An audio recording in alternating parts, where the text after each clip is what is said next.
So what is the right compost to fill your square foot bed with? Most people would assume that you would just fill it with a multi-purpose compost like this that I've got in the shop there, that I've got in the garden centre. But actually what's a really good thing to do is to add in some pea gravel or some fine gravel and also some bark as well, and that really just helps with the drainage of the soil so it doesn't all become waterlogged or anything like that. A lot of vegetables also really like free draining soil, so particularly like carrots and things like that, and your root vegetables will like free draining soil. Okay, so I've got some multi-purpose compost. What I'm going to do is just add in some of the gravel.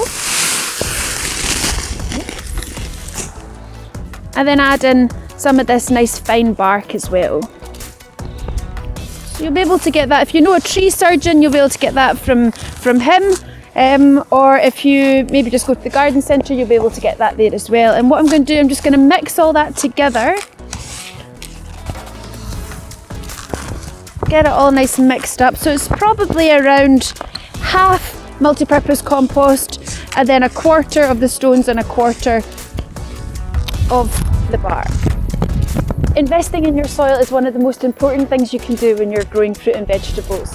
So fruit and veg are really hungry plants. It's really good just to give them as many nutrients as you can to ensure that they thrive and give you a good crop.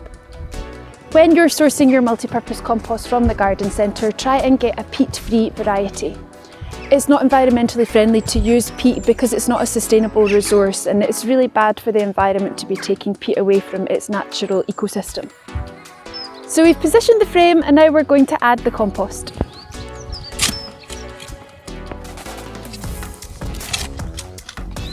Household compost is actually the magic ingredient for your square foot bed. So I've actually made this compost over the past year or so using household vegetable waste, so vegetable clippings, animal hair, eggshells, old tea bags, grass clippings and leaves.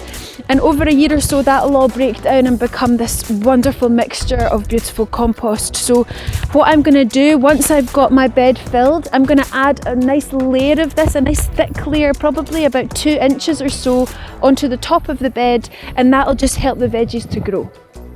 This is a bag of well-rotted horse manure that I've had sitting there for probably about a year and a half.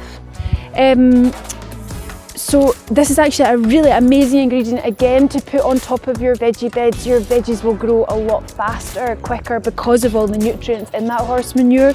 You really want to make sure that the horse manure is really well rotted so that it looks nice and crumbly, just like your household organic compost does. If you put fresh manure onto the beds, it's got a lot of chemicals in it that will actually burn your veggies, so it's not a good thing to do. Make sure it's really well rotted.